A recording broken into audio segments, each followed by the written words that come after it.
Сәлеметсіздер ме?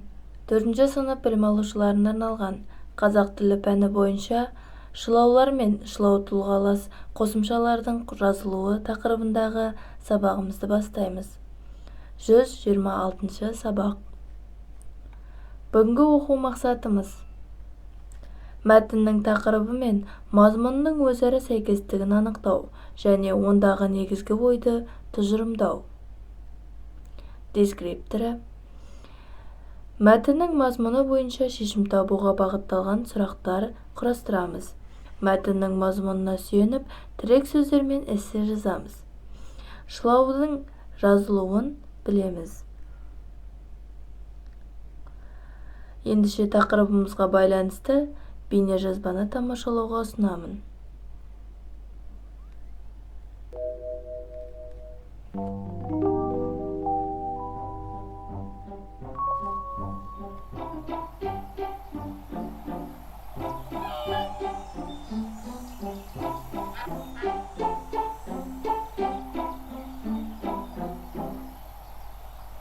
Аға, үйрек пен аққу не істеп жүр?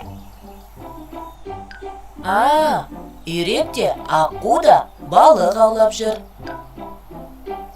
Аға, үйрек пен аққу дегенде пенді бірге жазамын ба, бөлек жазамын ба?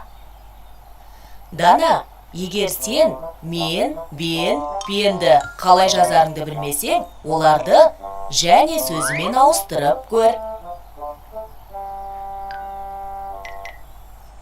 Егер ауыстырғанда ештеңе де өзгермесе, онда ол шылау, бөлек жазылады.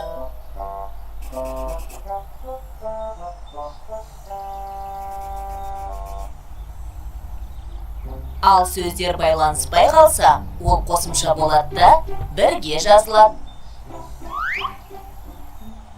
Үйрек балықпен қоректенеді.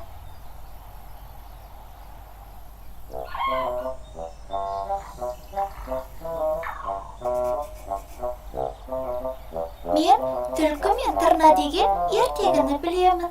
Түлкі және тырна.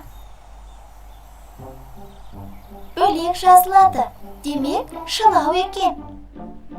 Суды құмырамен берді. Құмыра және берді деуге болмайды екен. Демек бұл қосымша, бірге жазылады. Иә, дұрыс айтасың. Ал сен басқа бірдей дыбысталатын шылаулар мен қосымшаларды ажырата аласың ба? Да, де, та, те тіркескен сөздерге кімде, неде, қайда деген сұрақтар қойып тексеруге болады. Осы сұрақтардың біріне жауап берсе, онда бұлар қосымша болады, демек бірге жазылады. Мысалы, аққу көлде жүзіп жүр. Түлкі торда тұр.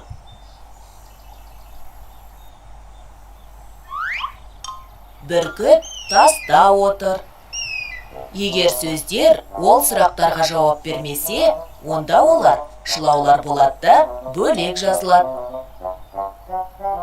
Мысалы, пілде, су сиыр да, ірі жануарлар. Кімде, неде, қайда?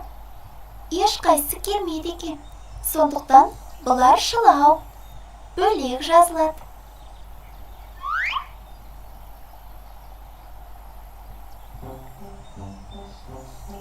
Маме, бабе, папеге келсек, олардың қосымша немесе шылау екенін ажырату тіпті оңай.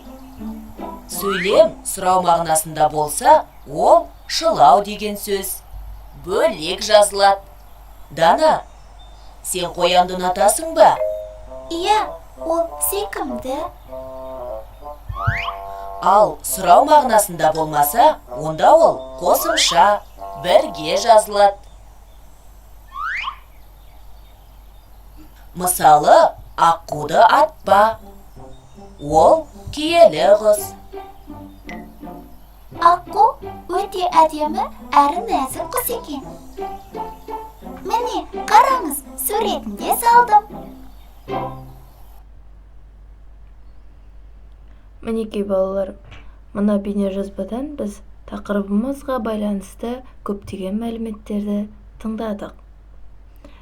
Ендеше оқулығымыздың 117 бетіндегі 33 жаттығу. Өлеңді мәнерлеп оқып, шылауларды тап. Гүлдер өссе далада, қуанады балара. Күлім дейді анада, шаттанады балада. Омар ташы сақ тұрар, түнді қойып күндізде. Гүлден шығар тәтті бал, еш қашанда гүлді үзбе. Ендеше қарамен жазылған сөздердің қай септікте тұрғанын айт. Олардың жазылуын шылаулармен салыстыр. Түрліше жазылуының себебін түсіндір. Есіңде сақта. Қосымша сөзбен бірге жазылады. Шылау бөлек жазылады. Мысалы, бүгін барма, қаламың барма. Ендеше сіздерге үй тапсырмасы оқулықтың 117 бетіндегі 32 жаттығу. Оқыған мәтін бойынша тірек сөздерді пайдаланып, мәңгілік ел болашағы тақырыбындағы эссе жаз. Тірек сөздер: мәңгілік ел, ата-баба арманы, болу, мұратымыз, аға ұрпақ өкілдері, күш, бірлікте, тіл, салт дәстүр, кейінгі буын, сақтау, болашақта. Осы тірек сөздерді пайдаланып, эссе жазамыз. Осы үй тапсырмасы бойынша кері байланыс жасаймыз. Осымен бүгінгі сабағымыз аяқталды. Сау болыңыздар.